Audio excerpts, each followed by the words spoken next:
নমস্কার বন্ধুরা, আমি স্তব মালাকার আপনাদের জন্য নিয়ে এসেছি একটা নতুন ভিডিও। যদি ভালো লাগে তাহলে অবশ্যই লাইক করবেন, শেয়ার করবেন আর সাবস্ক্রাইব করবেন। সাবস্ক্রাইব করতে অবশ্যই ভুলবেন না, কারণ সাবস্ক্রাইব করলে আমি আপনাদের জন্য এই ধরনের নতুন নতুন ভিডিও আপলোড করে আপনাদেরকেও খুশি করতে চেষ্টা করি। Thank you friends. A few moments later. তো বন্ধুরা, আমি এখন ফেয়ারলি প্লেস থেকে আমার যাত্রা শুরু করছি। তো যদি আমার ভিডিওটা আপনাদের ভালো লাগে তাহলে অবশ্যই লাইক, শেয়ার আর সাবস্ক্রাইব করবেন।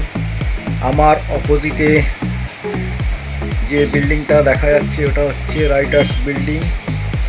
তো আমি এখান থেকে আমি এখন ফেয়ারলি প্লেস থেকে সোজা চলে যাব ডান দিকে ঘুরে ইউ টার্ন নিয়ে আমি ডালহৌসি স্কোয়ার দিয়ে সোজা বেরিয়ে যাব মোল্লা গেটের উদ্দেশ্যে।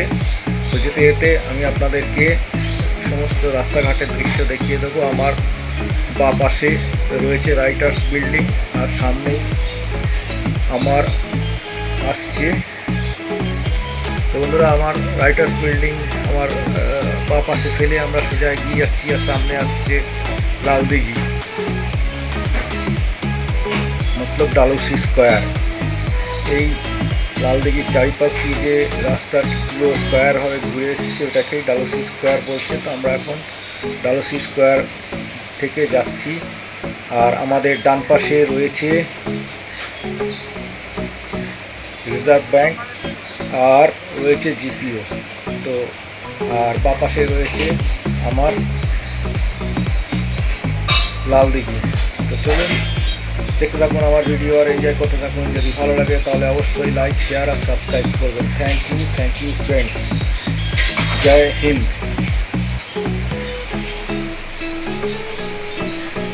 তো বন্ধুরা, আমরা এখন এগিয়ে চলেছি। সামনেই দেখতে পাচ্ছেন আমাদের বাঁ পাশে রয়েছে ময়দান আর আমরা আস্তে আস্তে এগিয়ে চলেছি ময়দানের পাশ দিয়ে। আর ডান দিকে আমাদের রয়েছে ইডেন গার্ডেন পার্ক আর ইডেন গার্ডেন স্টেডিয়াম, আর বাঁদিকে মোহনবাগান ক্লাব রয়েছে। তো যেতে যেতে আপনাদেরকে আমি এখানকার রাস্তাঘাটের সমস্ত সুন্দর দৃশ্যগুলো দেখিয়ে দিচ্ছি। দুপাশে কি সুন্দর গাছে ঘেরা। তো যেতে যেতে দেখে মনোরম দৃশ্য দেখে মনটা ভরে যাচ্ছে। তো আপনারা দেখতে থাকুন আমার ভিডিও আর এনজয় করতে থাকুন। যদি ভালো লাগে তাহলে অবশ্যই লাইক, শেয়ার আর সাবস্ক্রাইব করবেন। আমরা এখন এসে গেছি, আমাদের ডান দিকে পড়ছে বাবুঘাট আর এই মূর্তিটার বাঁ দিকে আমরা ঘুরে যাব। আমাদের সামনেই রয়েছে গঙ্গা বা ভাগীরথী।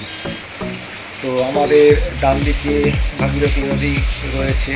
ভাগীরথী নদীর একদম পার দিয়ে চলে যাচ্ছে এই স্ট্যান্ড রোড। তো আমরা এখন স্ট্যান্ড রোড দিয়ে যেতে যেতে আপনাদেরকে দেখি স্ট্যান্ড রোডটা কত সুন্দর।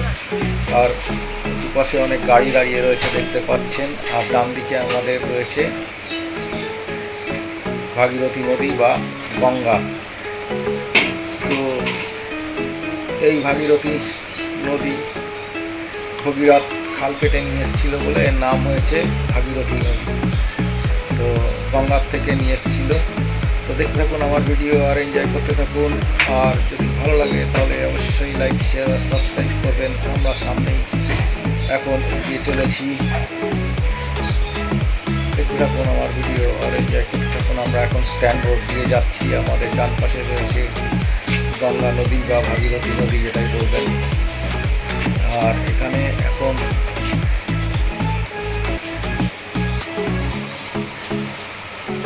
সামনেই দেখা যাচ্ছে এটা হচ্ছে সামনে একটা ব্রিজ দেখা যাচ্ছে। ব্রিজটা হচ্ছে নতুন হাওড়ার ব্রিজ। তো এখান দিয়ে আপনাদেরকে অনেকবার নিয়ে গেছি, দেখতে থাকুন আর এনজয় করতে থাকুন। কত সুন্দর রাস্তাঘাট দেখুন, কলকাতা কত সুন্দর হয়ে গেছে। তো যারা কলকাতায় আসবেন তারা অবশ্যই একবার না একবার এই স্ট্যান্ড রোডে গঙ্গার পাড় থেকে ঘুরে যাবেন। সামনেই ডান দিকে আছে প্রিন্সেপ ঘাট, গঙ্গার নদীর পাড়ে প্রিন্সেপ ঘাটটা খুব সুন্দর। আপনারা যদি কখনো আসেন তো একবার প্রিন্সেপ ঘাট থেকে ঘুরে যাবেন।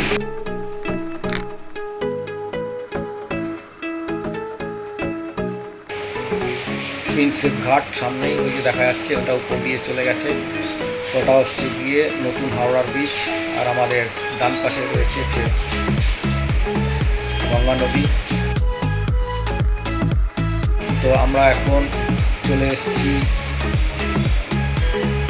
আলিপুর রোডে। তো আমরা এখন আলিপুর রোড দিয়ে যাচ্ছি। আমাদের ডান দিকে হচ্ছে আলিপুর জু। তো আলিপুর জুতে এখান দিয়ে মাঝে মাঝে আলিপুর জুর মাঝখানে অনেক হাতি পাতি দেখা যায় চলছে। আলিপুর জু ডান দিকেই রয়েছে। আর বাদিকে হচ্ছে আমাদের হোটেল, 5 স্টার হোটেল তাজ হোটেল রয়েছে, তাজ বেঙ্গল। তো আর সামনেই আমাদের দূরে দেখা যাচ্ছে ন্যাশনাল লাইব্রেরি।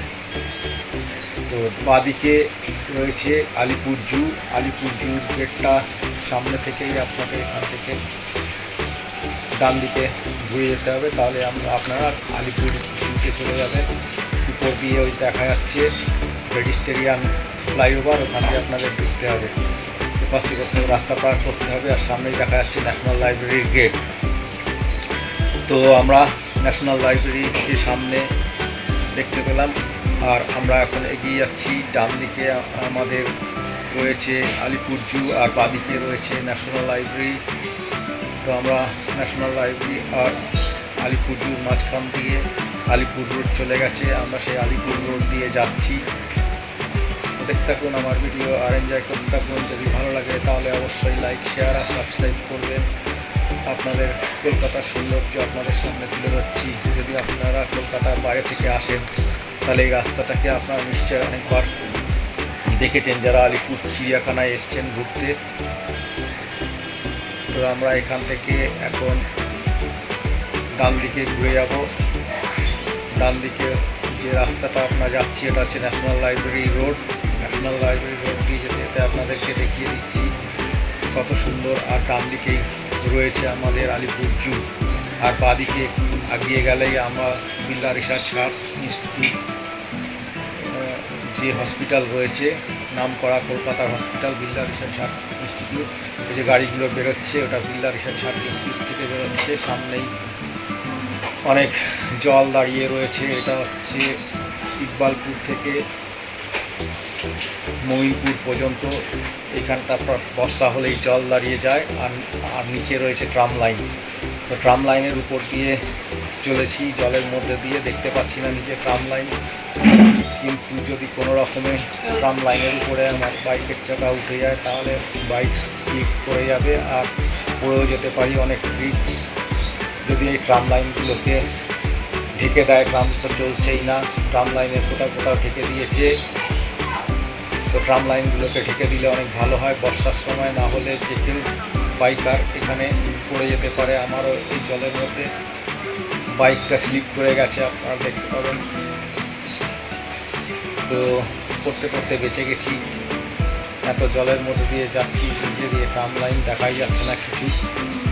আর একটু বর্ষা হলেই এখানটা জল দাঁড়িয়ে যায়। হেভি ডেঞ্জার বাইকারদের জন্য, অনেক সাবধানে এখানে বাইক চালাতে হচ্ছে এত জলের মধ্যে দিয়ে।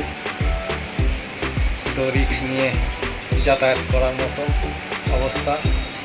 এই ট্রাম লাইনগুলোকে ঢেকে দিলেই ভালো হয়। যদি ট্রাম লাইন ঢেকে দেয় আমাদের কর্পোরেশন থেকে তাহলে খুব ভালো হয়, তাহলে বাইকারদের জন্য অনেক সুবিধা হয়। নাহলে অনেকে এখানে অ্যাক্সিডেন্টও হয়। ট্রাম লাইনে স্লিপ করে বাইক পরে গিয়ে পেছন থেকে কোনো গাড়ি এসে উঠেও যেতে পারে গায়ের উপরে। তো এত জলের মধ্যে দিয়ে অনেক রিস্ক নিয়ে যাচ্ছি, যেতে যেতে আপনাদেরকে দেখিয়ে দিচ্ছি। দেখুন কত জল জমে রয়েছে ইকবালপুর থেকে মমিনপুর পর্যন্ত। পুরো রাস্তাটাই এরকম জল জমে থাকে ডায়মন্ড হারবার রোডে, কিন্তু অপোজিটের লেনে কোনো জল নেই। এখানে দেখুন পুরোটাই জল জমে রয়েছে, স্লিপ কেটে যাচ্ছে বলে ট্রাম লাইনের উপর সেই রিস্ক নিচ্ছি না। এখান দিয়ে ডান দিকে ঘুরে গিয়ে আবার বাঁ দিকে নো এন্ট্রি দিয়েই ঢুকে পড়েছি। আর কী করবো, না হলে পড়েও যাওয়ার সম্ভাবনা অনেক বেশি। ট্রাম লাইনে জল জমে রয়েছে, তো দিকটা একটু উঁচুও করে দিতে পারে যদি ট্রাম লাইনের জলটা না থাকে, খুব ভালো হয়। আশা করি আমাদের কর্পোরেশন, কলকাতা কর্পোরেশন ট্রাম লাইনগুলোকে ঢেকে দেবে, যাতে করে বাইকারদের কোনো অসুবিধা না হয়, কারণ এখন প্রচুর বাইক যাতায়াত করে, গাড়ির থেকে বাইকই বেশি এখন দেখা যায় রাস্তাতে। তো আগে এত বাইক চলতো না, কিন্তু রিসেন্টলি অনেক বাইক এখন সবাই ইউজ করছে। দেখতে পাচ্ছেন সামনে চলেছে বাইকাররা, সব বাইক নিয়ে। তো যদি আমার ভিডিওটা ভালো লাগে তাহলে অবশ্যই লাইক করবেন, শেয়ার করবেন আর সাবস্ক্রাইব করবেন। আমরা এখন ডায়মন্ড হারবার রোড দিয়ে চলেছি। তো আমার তেলের দোকানে পেট্রোল ভরতে এসেছিলাম, পেট্রোল নেওয়া হয়ে গেছে। এটা হচ্ছে নিউ আলিপুর ডায়মন্ড হারবারের মোড়। এখান থেকে বেরিয়ে যাচ্ছে, আমাদের বা পাশে ঢুকে যাচ্ছে বর্ধমান রোড, বাঁদিকে নিউ আলিপুরের দিকে ঢুকে যাচ্ছে বর্ধমান রোড আলিপুরের দিকে। তো আমরা এখন সোজা চলেছি, আমাদের সামনে দেখা যাচ্ছে জয় হিন্দ ব্রিজ বা মাঝেরহাট ব্রিজ, যেটাই বলুন না কেন। আগে মাঝেরহাট ব্রিজ নাম ছিল, এখন জয় হিন্দ ব্রিজ হয়ে গেছে। তো আর নিচ দিয়ে নিচ দিয়ে গিয়ে সোজা ডান দিক বাঁদিকে যাওয়া যায়। বাঁদিকে গেলে আলিপুর, আর ডান দিকে গেলে আপনারা উঠে যাবেন সোজা ফ্লাইওভারের উপরে। ডান দিকে ঘুরেই, নিচ দিয়ে গিয়ে ডান দিকে ঘুরে গেলেই আপনারা উঠে যাবেন ফ্লাইওভার। যে ফ্লাইওভারটা সোজা গিয়ে নেমেছে